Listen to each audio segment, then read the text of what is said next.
What's going on, guys? Welcome back to another episode of Vive Nutrition Radio. This is your host, Andres Ayesta, and I'm super excited to present today's guest, which is actually a current client of mine, and she also happens to be Vive Nutrition's own customer relations manager. Let me introduce you to Roxy Eustache. Roxy is a phenomenal person, and she's been a client for Vive Nutrition for almost a year. The reason why I wanted to bring her on the podcast is because she has a great and amazing story. And it actually goes down back to, she's also Venezuelan, like me. Not sure if you knew that. But we talked a lot about her weight loss journey and some like the biggest failures and some biggest successes that she's accomplished in the past years as an actress. But let me tell you who she is, because I do have like her bio here pulled up, and I want to make sure I don't really mess anything up. She is actually, she's an actress and is a kids acting teacher. She was originally born in Venezuela and raised in the USA ever since she was 8 years old, fluent in Spanish and English. Obviously, today's podcast was done in English. And she has done a lot of stuff, and she's currently making it in the filming industry. Has been in a lot of different commercials and things like that, and she's just a hustler. But the reason why Roxy reached out to me is because she was tired and so sick of dieting and this like never-ending cycle of losing weight and gaining weight. So she wanted to get her life in order, and you're gonna hear her story, and you're gonna hear all the way down when she was 10 years old and she started dieting, and all the crazy things that she did, and all the relationship that existed with food, the family, and all these different things. So it was a very impactful and very deep podcast episode, and I definitely feel like you're going to get a lot of it. Actually, Roxy also runs a nonprofit organization called Sending Love Venezuela, where the focus is providing meals to children and baby formula to newborns in hospitals around Venezuela. I'm not sure if you know this, but Venezuela is it's where I'm from, and is going through a very rough economical, like social, like really terrible situation in the past like years because of, many reasons. And she's obviously trying to help as best as we can. So of course, I'm going to link this up in the show notes in case you want to help and donate to help children in Venezuela. Definitely that would be extremely helpful. But anyways, she is currently represented by 22 Talent, have worked in a variety of different projects. Most recently, she was the female lead in Howie's music video No Hablo Español, and then performed in Televisa Disney TV special for Latin America. So a bunch of different things that she's currently doing. And again, she is I would say a jack of all trades, because she does all kinds of different things. And I'm super excited to have her brought into the podcast to share her story. So here we have it, Roxy Eustache on Vive Nutrition Radio. See you guys next week. All right, guys, welcome back. This is Coach Andres Ayesta on another episode of Vive Nutrition Radio. I am super excited, delighted to have my guest today, because not only she is a dear friend, she's also the customer relations manager for Vive Nutrition, but she's also a client for Vive Nutrition, as you probably heard it on the introduction. Roxy, welcome to the show. How are you? I'm doing good. Thank you for having me. I'm so excited. Yes. So we're going to talk a lot about things, about a lot of different things today. And the main reason I wanted to bring you on is because not only you have been in the program for closer to I think we're going closer to a year, I think in July. Not only that, but also because I know that you came to me because you've been struggling for a long time in your weight loss journey. And I think I can talk all day about science and nutrition and all these different things, but a lot of times maybe I don't understand what people have been through. And I think it was the best thing that I could have done was just to bring somebody to tell their story. So, because I feel like it may relate to a lot of people listening to this podcast right now. So why don't we start from the beginning? Why don't you tell, the Vive Nutrition Radio audience a little bit more about yourself? Where are you from? What do you do? Who is Roxy Eustache? All right. So I'm Roxy. I am 27 years old. Can you hear me? Yes, I can hear perfectly. Perfect. I was born in Caracas, Venezuela, and I came to the United States when I was 8 years old. For as long as I can remember, I've always been focused on my weight because I always had to lose weight. And I think it's just, now looking back, it's toxic for an 8-year-old to be so concerned about their weight and their size. Yeah, that's a little bit about me. What else should I say? Well, you're an actress. Well, I'm an actress, right? I'm an actor. I'm a working actor. So this week, for example, has been a super filled week with auditions. I also, on my spare time, have a nonprofit. My definitely for acting, my image is really important, and that's one of the particular reasons why I found you. It's because I needed something that was going to 100% work, and I was willing to put in the work and the dedication and my commitment behind it, because it needed to work. Because I had gone through every single thing in the market, like literally any fad diet that had been out there, I've done it. Like I've done it, and I've done it twice, and I could probably tell you everything about it because I became a guru about it at some point. But it doesn't work, and it doesn't hold up. And then if anything, I kept ballooning up bigger each time after I would fail. And then I guess it took me a bit to realize how much nutrition and emotions had blended in me. It became an emotional thing, and that's not healthy. Why was I having an emotion whether or not I ate a mango or whether or not I ate a fruit? Like, that's not healthy. We're not supposed to function that way. But I definitely needed to get it under control for my acting career. So I think in many ways, my acting career made it like, if you're going to do it, do it. It's fight or flight. Like, you need to get this done, because there are opportunities that every day are coming up that I might be missing out if I don't look my absolute best. Yeah. And what's great is every single month, there's always a little bit more opportunities that come up, a little bit more, more chances that I have of getting them. And I've noticed, even though it's in many ways unsaid, that it is about my image. It is about my weight. It is about how thin or how healthy I look. And I really like where I'm at right now.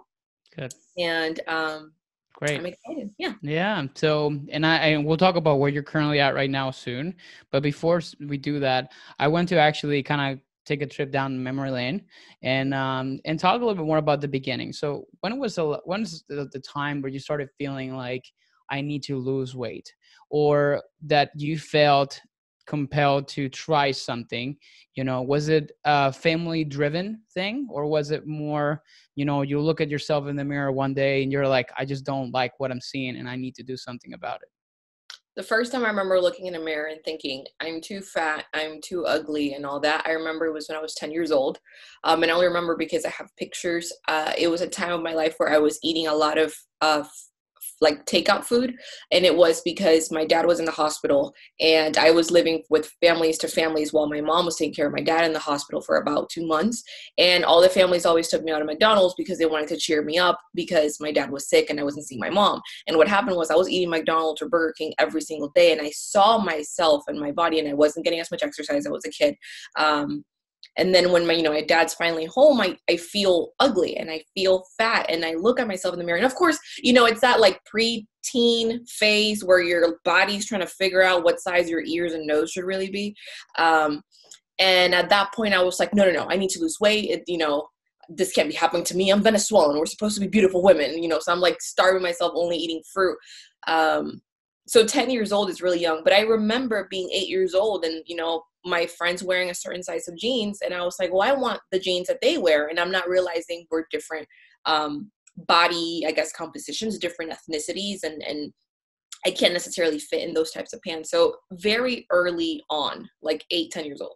And is this something that came directly from you, or do you ever felt that it was sometimes even brought up to you that you were not maybe according to societal norms, like, at the weight that you should have been, or something like that? Like, people would actually said like, hey, you may want to like lose some weight, or your parents or your family, like, hey, like Roxy needs to like drop a little bit of weight.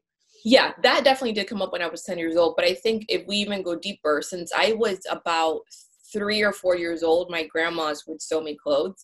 And in Venezuela, the culture is very driven on looks. And it's really, there's a high expectation on women to look beautiful because we're Venezuelans and the Miss Universes and blah, blah, blah. And great, all that's awesome. But I remember being, really, really young, and my grandma is a seamstress, and she would like measure my body and make sure that my measurements were growing proportionally. So like in Venezuela, it's like 90 centimeters by 60 centimeters, 90 centimeters, like bust, waist, hip.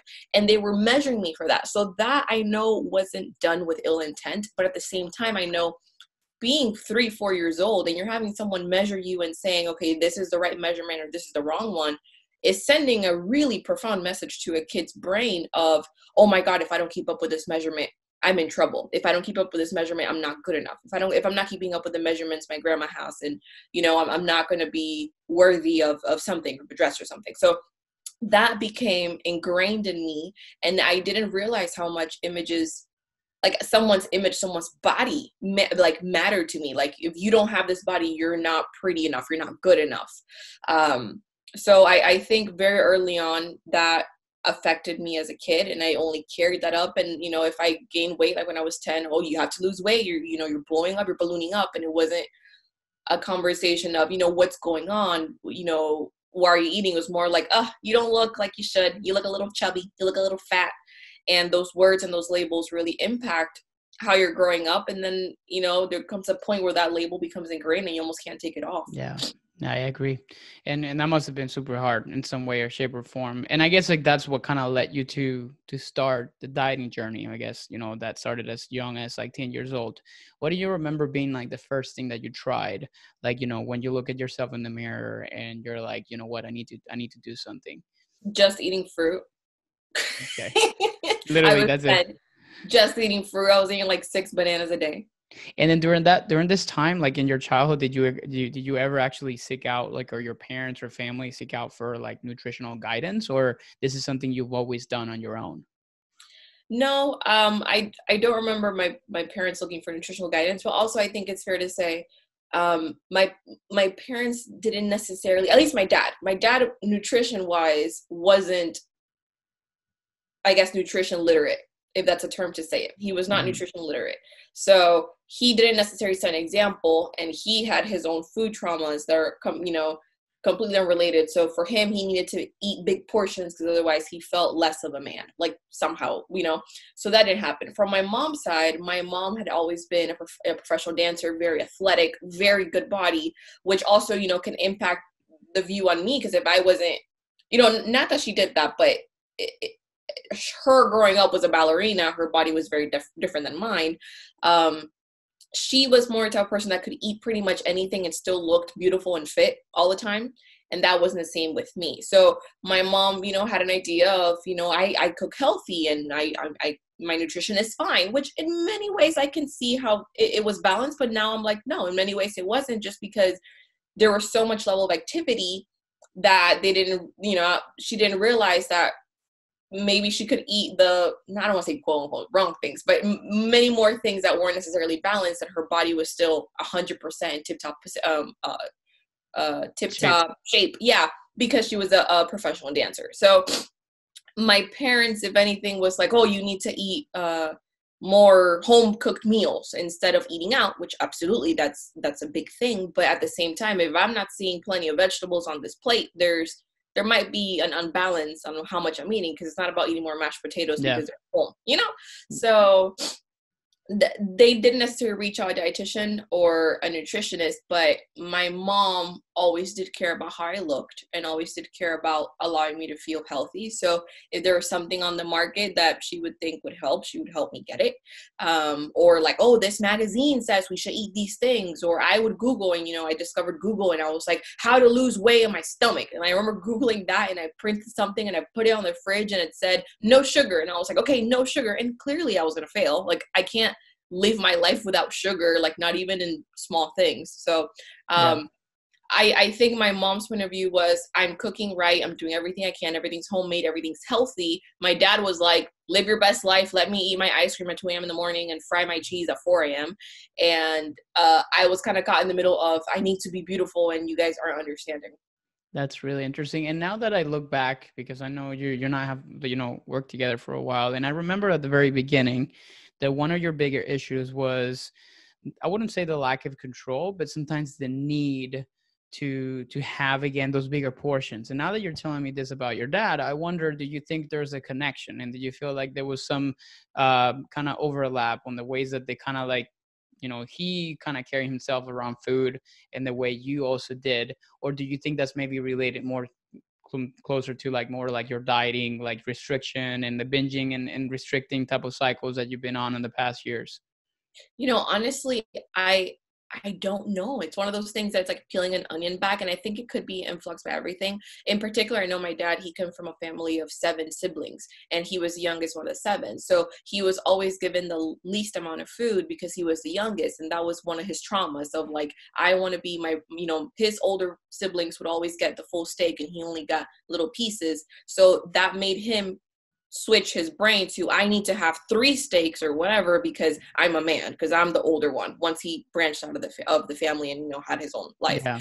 I didn't necessarily have that trauma growing up, but I think seeing those portions, one, didn't help because of course I'm gonna model after whatever I see my parents doing, but my mom never did that. But I think the binging really just came from anxiety of I had a hole in me of not feeling beautiful, or I had a hole in me of not being good enough. And I'm also an only child. So to many extents, I know that expectation of being perfect. And as an only child, we have this complex of we're never good enough. And we're spoiled and everything, but we have to be the best. And we're always competing with ourselves because we don't have anybody else to look at. There's that anxiety and that like hamster wheel going on nonstop, which I was filling with food just to feel comfort, to feel safe, to feel okay. And I think mainly that's where many of the binges came, me just trying to control my nerves. Yeah. Now looking back in like some of the diets and some things that you've tried, like what do you think has been like the most, and let's talk about like the short term, like when you got super excited about what you accomplished, whether you were able to maintain it or not. And we'll talk obviously the pros and the cons, but you like looking back in the past like 10 years or so, like what are some of like the craziest and most successful maybe like, methods? Because I'm sure a lot of people listening to this are going to be like, yes, I did that, or I check it off and whatnot. So what are some of the things that you tried that you now looking back, you're like, I can't believe I did that, but at least were effective at the moment and it seemed to make sense back then? Oh my God, I feel disgusted just saying it, but Herbalife, like I Really? can't smell it now because I will gag and throw up. Now, But did you also sell it? my mom did. My mom did. And here's the part that drives me crazy. When I see people selling Herbalife now, my mom to this day, she stopped selling Herbalife, God knows how many years ago. She still gets checks in the mail from Herbalife because they have to pay out the lawsuit that what they claimed was false. So, That's not bad. it's not bad. It's not bad. She still gets like a random $1,000 check from lawsuits that they failed all these lawsuits. But I'm like, yeah, they fail all these lawsuits because these products are not good for you, So when people are selling them, I'm like, yeah, you're pretending to make money with this. And I still see my mom cash checks from all the lawsuits that were filed, not from her, just like group lawsuits, because they're awful. So my mom at the time wanted to sell Herbalife. My mom at the time did lose weight with Herbalife, but yeah, no crap, you're drinking like 2 shakes a day and not eating anything else, and then you're losing all this muscle mass. So I was 16, 17 at the time. 17 years old when you started Herbalife, Yes. like the shakes and all that. Yes, 16, 17. And the reason I remember is because we were poor and I wanted to go to prom, and obviously I couldn't afford a prom dress. So my mom found a beautiful blue prom dress at Goodwill for $10. It was actually $20, but it was half off. So she got it for $10. And it was 2 sizes too small. So I had to fit in the dress if I wanted to have a pretty dress to go to prom. What was the time frame? Ridiculous. So let's say prom is usually around April, like late April, early May. I probably found the dress maybe like early February. Wow. And those 2 months of my life was just shakes because I had to lose 2 sizes to fit into this dress, which I did. And if you see my prom photos, they're like, I looked beautiful. I look thin. I look like a model. Now I look back and I'm like, oh my God. But at the same time, what you don't see in those photos is 3 months after that, how big I got. Yeah. You see, because I stopped. I did a hard stop on all those shakes. It was like, oh, I did prom. I'm skinny. I'm beautiful. And then my body went, oh, bet. Blows up. So I did that. So that's right after a prom. So you did shakes, which I'm guessing to this day, you can't even smell them. I can't smell them. Yeah, that makes a lot of sense. I can't And then you started gaining all this weight back after, right after you were done. Quicker than I lost it. And that's the part that is mind blowing to me. Quicker than I lost it. So it was successful in the moment. and I lost it, and then I gained everything back, and I'm pretty sure I went down to a size, I don't know, 4. I'm pretty sure the dress was size 4, and at the time I was a size like between 6 and 8. Okay. And it worked quick. Like I dropped the size quickly because it's crazy. Like within a month, 2 months, you lost everything. Yeah, I did. It was fast, but I got everything back, and I felt gross and disgusted, and it just made me feel even fatter come graduation, because graduation's about a month after prom. I didn't get to feel my best self. I didn't get to feel beautiful. I felt fat and bloated and ugly, and you can see the difference between my prom photos and my graduation photos. So you were preparing for this for one night, and all Mm-hmm. this restriction that was completely undone within a month. With like a month and a half, yeah. But from the end of prom to graduation, because that's when the parties start, and then you start eating out and blah, blah, And blah. this is what I wonder. So as you obviously stopped this thing, and you actually, I'm sure you noticed, you started to notice the weight started to kind of creep back up. What was going through your mind at that time? You're like, I just don't want to go back to shakes, or what was some of the things? Because I always wonder, like, what goes through the mind of a dieter after they're done, and they clearly see they're obviously gaining weight back up, or they're just obviously kind of going back to the old ways. What is like kind of going through your head or your mind at that moment? I don't think there's a lot analyzing afterwards, because all you're thinking is, oh, I can have this food because I'm skinny now, right? So it's like, I can have the fries. Oh, no, I'm skinny. It's fine. I can eat this burger. It's not going to hurt me. So as it's slowly, you're starting to balloon back up, you're thinking, oh, no, it's fine. I already lost the weight. And if anything, I can do it again. And I'm totally fine. Like, I'm not going to get any bigger. No way. That's not how the body works. Like, you're not necessarily thinking rationally. You're thinking of, no, I'm good. I'm good now. I lost the weight. I'm good now. I can afford this. And what you're not realizing is, you're like zero of nutrition, and your body is much smarter than you are, because there's science behind your body, and there's only like hype behind Herbalife, behind a diet, and your body always wins, because science is always going to win. Yeah. And obviously that's a bigger part of it. And you mentioned, you said it yourself, there's no really understanding of the science behind this, or the education that would explain why did it happen. And of course, not understanding that is definitely a key part of it, and why people sometimes like gain this weight back up, because they don't understand exactly what's happening with all this diet. So obviously you did Herbalife, and that was obviously like a fluke. Well, it helped you for that specific night, which, when you think about it right now, a lot of our clients, like it's, they have a wedding coming up, and it's like a similar thing. And it's crazy to think about this, but like we have a lot of our clients are women, and I've worked with brides in the past, and it's like everything they can do to get to that point in which like they're gonna walk down the aisle, and that's great. But the question is, are you able to sustain it and to maintain it? And it's usually, and I've heard some crazy stories, which I'm sure you have as well, and maybe some of the things also you have done in the past. Now, like putting obviously Herbalife aside and all these different things, I want to also hear a little bit more of the emotional component with food. So, how does that affect you, positively or negatively? Because many people sometimes like see food as a gateway. It's kind of like a safe zone per se, to kind of either dull emotions, or to either in happy moments, or like celebration and stuff like that. How do you see food from that perspective? Do you use it when you're sad, when you're happy, all of the above? And what's kind of that relationship, at least before we started working together, that existed? Yeah, and one of the biggest and clearest example I can give you is when I was a little kid. I've always been a nerd in school. Always been a nerd, straight A's, teacher's pet. That was me. I'm disgusted with myself. I can see that. You can see right now. That's me. 100%. If I ever failed a test, and it didn't happen frequently because I rarely ever failed a test, the few times it did, let's say it was less than 5 throughout my K through 12 career, I would go home crying, destroyed, that I felt I wasn't worthy. And my parents said, let's go to McDonald's and celebrate. This is your first F. This is your first F in high school, right? They would say, like, because they were realizing I put so much pressure on myself, that they were like, let's celebrate this failure because this is the first time it's ever happened. Crazy, batshit crazy, like reverse psychology type of, right? I know it sounds psychotic, but this is literally, oh my God, being an immigrant is funny. Like, so I remember just like crying. I was understanding algebra, algebra 1 in middle school. They put me in that, and I'm doing this, and my parents were like, "Let's go celebrate your first F. Let's go to McDonald's." And they took me to McDonald's, and I just remember how salty the fries tasted, because when you're eating them with tears and boogers, they taste really salty.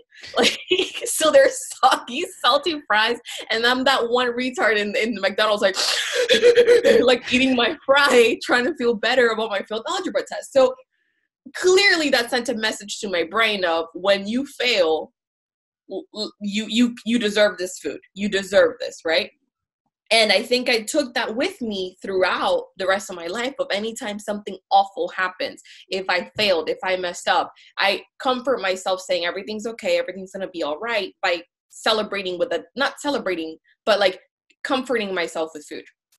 And then on the other side, when there was something huge, for example, let's say when I got student of the month, if I got student of the year, if I got accepted into the National Honor Society, when I got accepted into the National Science Honor Society, every time these things happened, my parents said, let's go to, maybe by this time we upgraded, so instead of McDonald's, it was Chick-fil-A. Let's go to Chick-fil-A and celebrate. So then it became, on those two big points of my life, if it was a pain point or if it was a celebration point, food was going to be the key element that was going to fix it. And I think in many ways that when you're poor, it becomes food, because that's much more affordable. If you have much more money, maybe your parents can celebrate with a gift, maybe with an iPhone, maybe with an iPad, maybe with a laptop. When you're poor, it's food. It's a happy meal, because it's $5 and this is all we can make happen, Or if we ordered a pizza, because the pizzas we had were from Walmart, the Walmart pizzas for $5, and we used to put sardines on them. Like, when you're poor, sardines. I know. Guys, when you're hearing this, just know Andres is looking at me with a face. No, this is actually going on YouTube too. So like, this on YouTube? Oh yeah. He's looking at me with a face. I see this. Okay. So with sardines, and that was like we got fancy, we're gonna have pizza tonight, so being poor really shifts the things, and food becomes like your prize, your present, your happy moment, your comfort, best friend. And now looking back, food shouldn't have that emotional power. That's damaging. That's as much as like putting that much emotion on money. Like, it's not okay. Or putting emotion on drugs or any type of vice. It's not okay. Yeah. And I think one of I believe in balance. And I think it's something that I talked to you a lot about in the past, and full disclosure of your recent check-in last Friday. You went and got Four Rivers because you love it. It's great. It's awesome. It's good. It tastes good. It makes you feel good. There's nothing wrong with actually using food as a way to enjoy a moment or to have a celebration or so, as long as you understand really what is it that you're doing, and not necessarily doing it because of like the emotional satisfaction you're going to get from it, Mm-hmm. And I think that's something that you probably have learned, that there's obviously a time and place for everything. And the food component, it doesn't have to be, it can be used for celebration, or it can be used in moments of sadness, but not necessarily as a way to like, okay, like this is going to make me feel better. No, right. It's more of like, okay, it's fueling me in this moment. I need it, blah, blah, blah, but not necessarily something like, okay, this is my gateway. And that's something that I have noticed, but it's, I guess like the point I'm trying to make here is that's still going to happen, right? And it's happened in the past. Now, what is different now than it was in the past? Like, because now you can have a pizza or whatever it is. But I think like the reaction or the way that you approach this thing is a little bit different than it used to be. What's changed?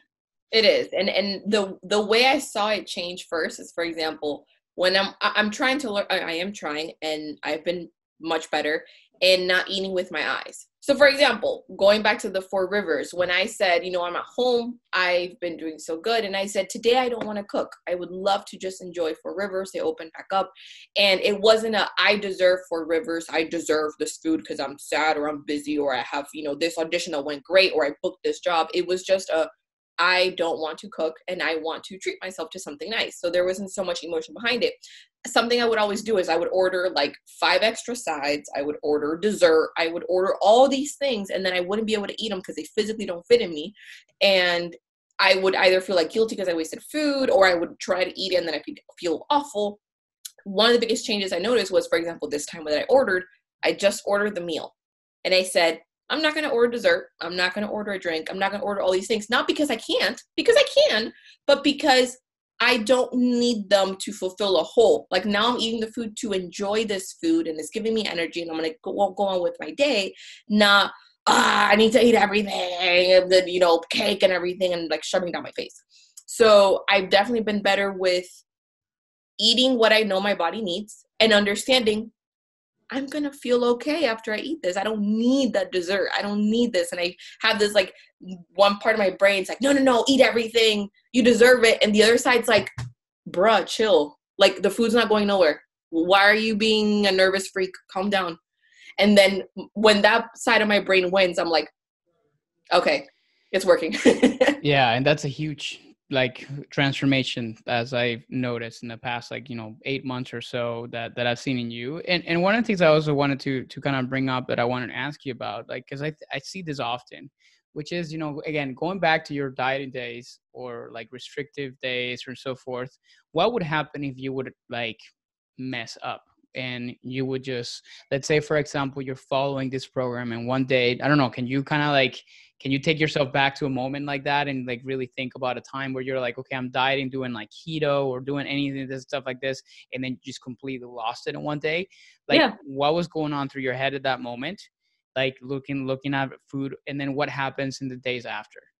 Well, I felt guilty. And that's a feeling that I hate having with food, because why would I feel guilty over food? And I would feel guilty like I cheated myself, like I failed somebody, I failed myself, I'm not good enough, I'm not smart enough, I'm not strong enough, because, everything is mental and nutrition is mental and this is, the will of the mind. And if I can't do it, then I failed.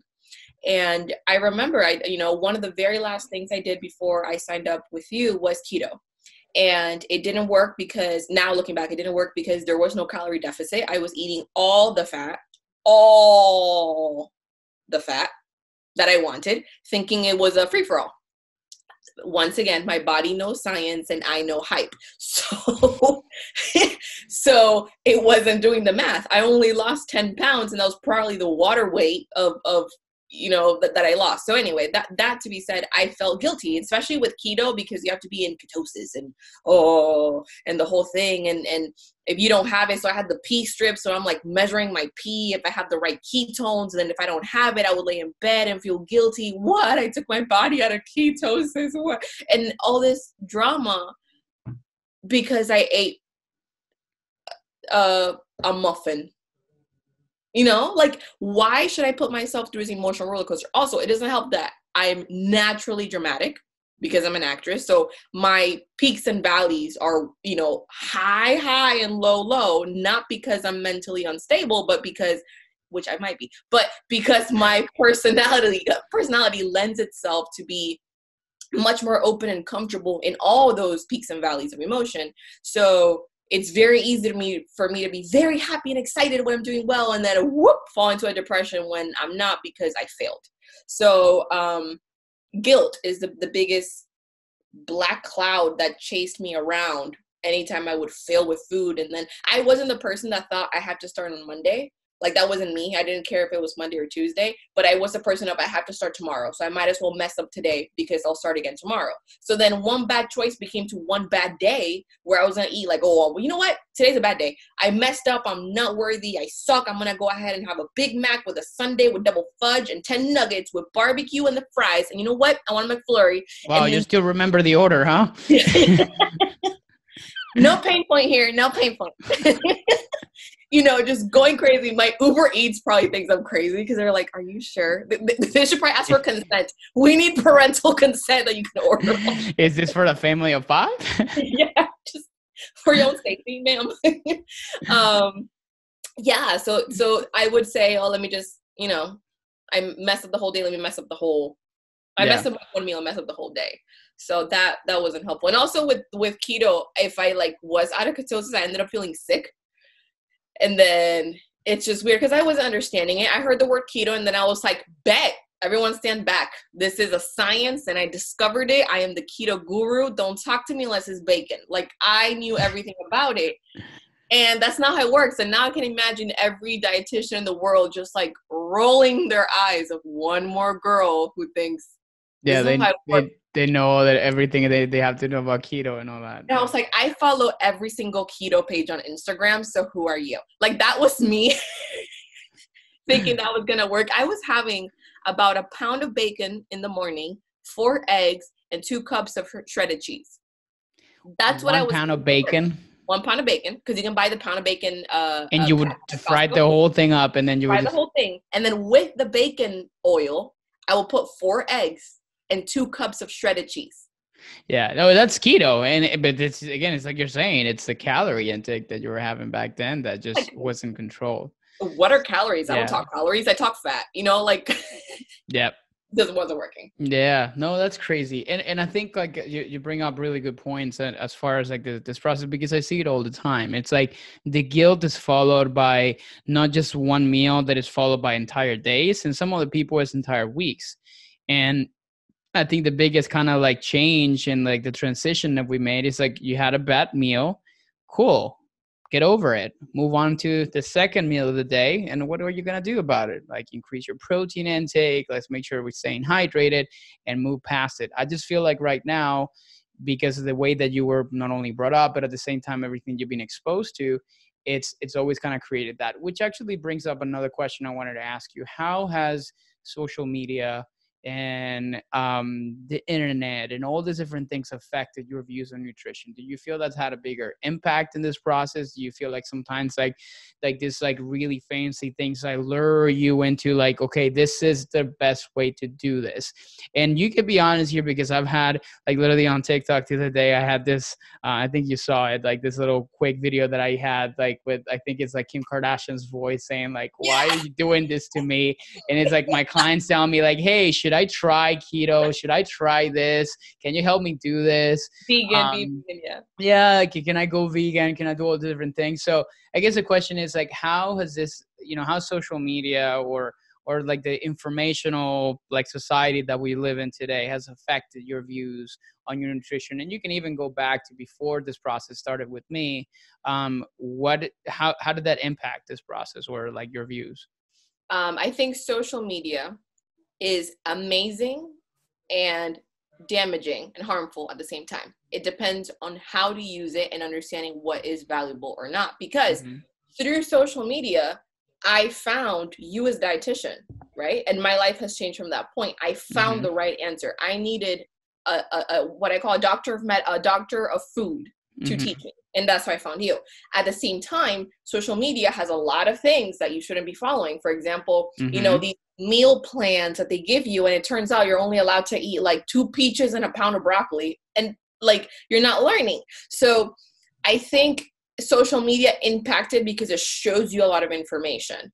But I think also it's not so much social media as it is we have this new DIY culture going on for everything. If it's DIY is better, DIY is cooler. If you can do it yourself, it's much better, right? So everything. And then you see like just my Facebook and my Instagram are filled with DIYs for how to fix a shirt, how to fix this. And at the same time, it's how to change your car oil. Oh, how to lose weight. Oh, how to do this. You can do it yourself. You can do it yourself. You can do it yourself. And it takes away the part where you need a professional. What we don't have do-it-yourself dentistry. I mean, we have like a do-it-yourself whitening, but to a certain extent, you need to see a dentist, right? Like at the same time, there's only so much you can get away with food before you really need to see a professional of food. And I think in many ways, I don't know if it's my generation or just the climate, because there's so much information available on social media. We think all the information is accessible to me. I can do everything on my own.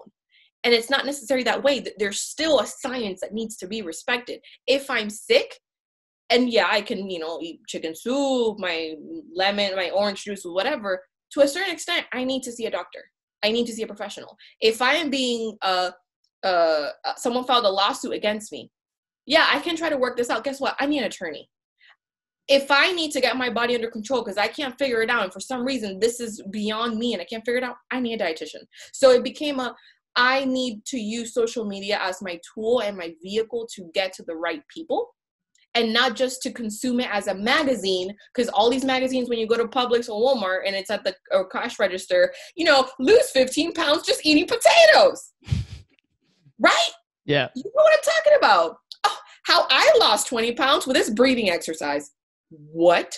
Like, it's crazy stuff. And I think Instagram and Facebook and all social media in many ways become that magazine at the cashier register giving you this info, but at the same time there's some like really talented good people who are like, stop the madness, that's not it, and you can use it as a directory to find the professional you need. So it did influence me in the aspect of, I started following all the nutrition pages. I actually created a new Instagram account just focused on fitness and nutrition, to follow only fitness and nutrition accounts. And I'm sure a lot of listeners maybe have done that too, to like organize what your Instagram intake. But now looking back and stuff I learned from you, I saw a lot of ridiculousness on there. Yeah. And I guess like the question is, what led you to me, and what was like the little maybe spark, or the little thing that kind of popped in your head to said, you know what, it's enough. I'm done doing this on my own. I need help. Great. Came from a mental breakdown. All my amazing moments have come from a mental breakdown. I should write a book about it. Do share. Mental breakdown of, when will it be my turn to chase my dream? When will it be my turn to be the actress I know I can be? Because there's something in me that tells me there is nothing else I'm meant to do besides this. And I rather, die trying than not do it and lay my deathbed thinking, what if? I rather fail at something I love than succeed at anything else. And the moment I had that breaking point, I remember I was in the office and I was laying in bed, or in the office at home, and laying in bed, and I'm crying and being dramatic because, of course, this is my calling. So I'm like, when is it my turn? And this isn't fair. And I'm having this whole thing. I said, my turn is now. I'm going to start with what I got. And some crazy decisions came from there. For example, getting the teeth straightener Smile Direct, and I straightened my teeth because I said, if I'm going to be an actress, I need pretty teeth. Boom. And I did that. And one of the things I said was, I need to get my weight under control because I can't figure this out. And I said, this is it. If I'm going to do this, I'm going to do this right. If I want to be the actress I know I can be, I'm going to do this right. And I know my body is only a block in the way for me to get to the final prize. So I need to get this in control now. And I thought, I know perfectly well that Jennifer Lopez and Shakira are not in a hotel room when they're touring or doing some project and they're, looking at Instagram to see what they can eat. They're not looking at some influencer to see what they eat. They know because they've worked with, at that point I said, who have they worked with? Professionals of food, dietitians. Yeah. And they were like, they work with these people. So now they know, oh, this is what my body needs. This is what I need to feed so I can be in my tip top shape. And I said, bet I'm going to do what Shakira and J-Lo do in my brain, which they probably do. I'm going to get a dietitian. And I said, I'm going to learn, figure this out, get it under control, and then I can keep on going from there. So at that point I said, this is it. I will not be bigger than this. And I Googled it and I found a website that had all these dietitians, and I went down the list. And I remember I saw a lot of people and they were talking about, I don't know, they were eating like, I don't know, types of foods that I never eat. And I was like, oatmeal, what? Next. And I kept on going. I was looking at this like Tinder. Like I was swiping right or left. Swiping right or left. It's like, she said oatmeal, left. And it kept on going. And at one point on the list, I saw you. And I said, oh, he looks Hispanic. Okay, he probably knows about my type of eating. You can't take away my rice. And I clicked and they said you were Venezuelan. I was like, Venezuelan. He eats arepas. He knows tequeños. He knows chicha. Okay. So I went in. And I'm like, this man's going to understand me. I was like, and then I saw your pictures and you're fit. And I was like, oh, he's fit. I was like, I want to look like that, but female version, right? Yeah. So I was like, oh yeah, I'm gonna look like that. So I went to Instagram. I stalked everything, every story you had, every post you had, GB's page, Yogi's page, everything I consumed. I knew everything about you, and I had not sent you the first DM. And then once I made the decision of, am I gonna do this? Will I take the step? And I said yes, because I am determined to chase my dream, even if I fail. This is it. And I said, if this doesn't work, then I guess this career isn't meant for me. I guess I'm never going to lose weight. And I guess I'll be an overweight actress. There's plenty of those, right? And turns out it worked. You worked. So yeah, I guess that's another question, which is, it's a blessing, obviously, that we found each other. Like, where are you today? Not necessarily like, from the weight loss perspective, although you've dropped like closer to like 22 pounds in this process, but it's taken, I would say, a longer time that most people would expect, from Absolutely. in a certain way. So how's been the journey for you, and how's it been different than the quick fat loss, the quick like seeing the quick results that kind of last, like, like your prom story, like in 3 months, like you drop like 3 sizes, like, which is actually what's happening up till now, but it's taking about like 8 to 10 months now. What's different? What's different is this time I'm learning, and we're taking the time to identify, almost like therapy, identify what's the source, what's the problem, like assess it, cancel it, and go from there.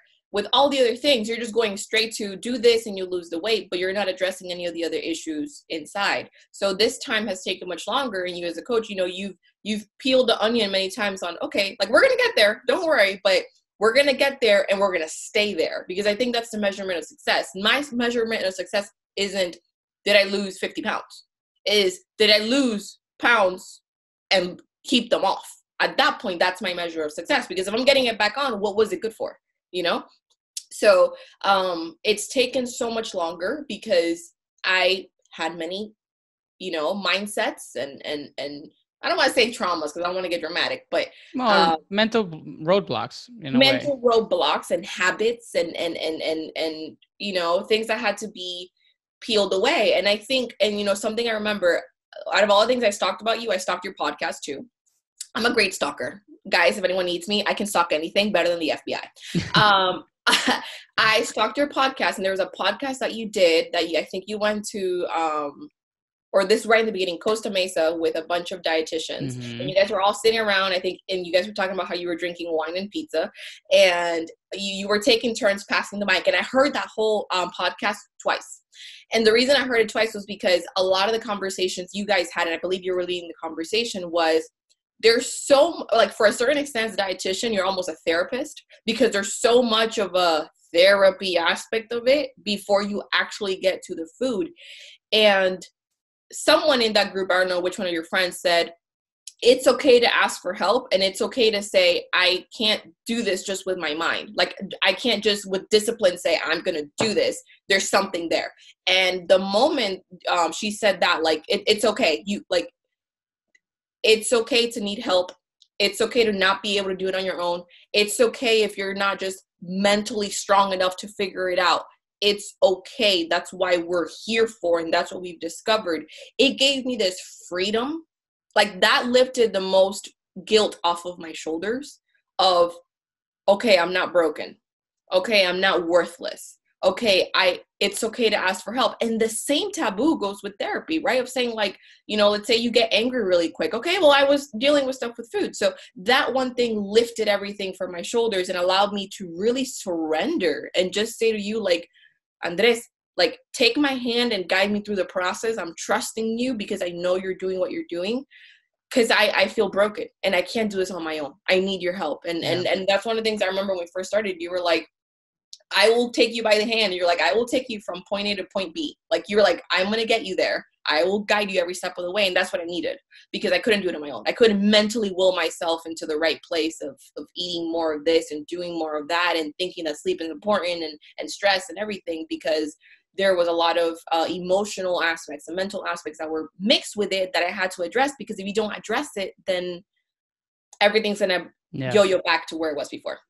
Did you ever kind of reach points throughout this process where you're like, this is hard and I really want to give up? That you kind of like have that little egotistic brain of yours sometimes, like kind of talking behind your ears and telling you all this, like, yeah, this is not happening fast enough, and I really kind of want to give up? No, I wish I could say yes, because I'm sure a lot of people have gone through that aspect, but I didn't. And I remember one of the things I told you when I first signed up with you, which I'm funny, I'm sure you can look now through the notes, and I'm curious to know what those notes say, was, I don't care if I'm losing weight in 1 ounce a month. I just want to go the right direction.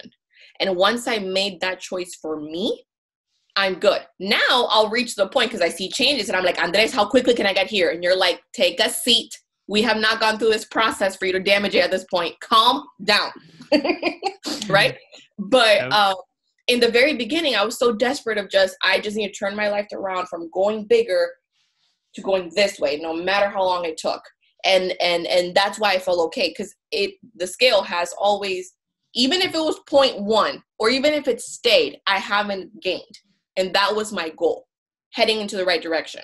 At that point, the speed there, okay, we'll figure that out later. And what you told me is like, calm down with the speed. You're going to get there when you get there. Shut up. Yeah, man. I remember vividly when I told you that just put the weight on the sidelines and just focus on doing the day to day and taking one step after the other. And then that's exactly how you're going to get to the destination, and that's exactly where you're working towards to. So that's super impactful. Thank you so much for sharing all that. And I think for people listening, if, there's so much that I can share as a dietitian, as a coach, but not as much as like my clients like you, Roxy, or people that are like living through this, because there's people that are in that moment, in that point in their lives where like they feel like it's not okay to ask for help. It's not okay to say, you know what, I need the support of somebody to help me figure out how I can move in the right direction and fucking stay there. Like that's that bigger thing too that I feel like a lot of people are missing. So hearing it from you, it's obviously more reassuring to those that are maybe in that moment. So awesome. Well, I want to be respectful of your time because I know you need to get to work. The last thing I wanted to go over was just like a few rapid fire questions that are part of a signature part of the podcast. So, I'm excited. My favorite part. Shoot. You've been like rehearsing this answers for a while. So all right, first question. That would be the rapid fire questions to finish out the podcast today. Would be, what is your favorite exercise? Squats. Any type of squats. Squats. Ooh. Weighted or just like non-weighted? Any kind? As weighted as possible so that I'm cringing and I make an ugly face on my way back up. Oh, awesome. I love it. That's great. Good. All right. Second question would be, what is a book that you would recommend people to have on their bookshelves? Or like literally, like if you would have to give a gift to somebody and it would be a book, what would be the book that you would choose? I know exactly what book because I just gave it to my boyfriend. I also gave it to my boss at work, and I don't have it here because I gave it to all of them. It's called "I Will Teach You to Be Rich" by Ramit Sethi. It's a really interesting finance book. I'm right now going through my finance phase of like understanding investments and finance, and that book in particular, it's so good because he talks to you like a human. He talks to you like we're talking right now, and it's hilarious. It's a good book. Ramit is awesome. I've listened to his podcast and his Instagram is great. So, and we just we're completing this abundance challenge by Deepak Chopra, which I think is definitely helping you from the finance standpoint as well, right? I love it. Good. I love it. All right. What is a podcast that podcast YouTube channel, any kind of like source of information on social media that you would recommend people to listen to get educated or to get the best out of life, nutrition, anything? Nutrition, you. So nutrition, your podcast, politics, Pod Save America, and marketing and business strategy, the Jasmine Star Show. Got it. Those are 3 top ones. Definitely going to put it on the show notes. I know you're a Jasmine Star fan. I'm a huge Jasmine Star fan. Awesome. Great. Last question would be, I'm really interested to hear this one. If you were stranded on a desert island for the rest of your life until the end of existence, and you could choose one and only one food to live off of until the end of your days in that island, it could be anything, what would you choose? You're going to hate me for this because I can't believe I'm going to say this live or say this recorded. This is my favorite meal ever. Pizza? You know what? I already got embarrassed enough this week when I auditioned and a boob came out. So I might as well just finish this week with all the embarrassment in there. Roberto makes fun of my boyfriend makes fun of me for this. My favorite meal is spaghetti with ketchup. Spaghetti with ketchup. Oh, it's my favorite meal in the world. Italians, cover your ears. My favorite. Pizza with sardines and spaghetti with ketchup. Yeah, that's Roxy Eustache right there, my friend. Yep, spaghetti with ketchup never fails. It's my favorite thing. I haven't had it in a while because Roberto gags every time I make it.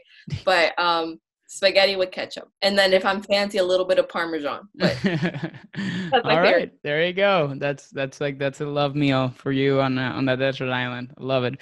Well, thank you so much for being here today, Roxy. How can people? I know you do all kinds of different things. So besides, like maybe there is a cast and director listening to this podcast. Of course, there's like the actress part of it in here. But how can people find out about you? Reach out to you. I know you do stuff with social media. So obviously, you take a big role in Vive Nutrition because you're in charge of customer relations and you make sure that people are hearing about the amazingness that we do here with our team.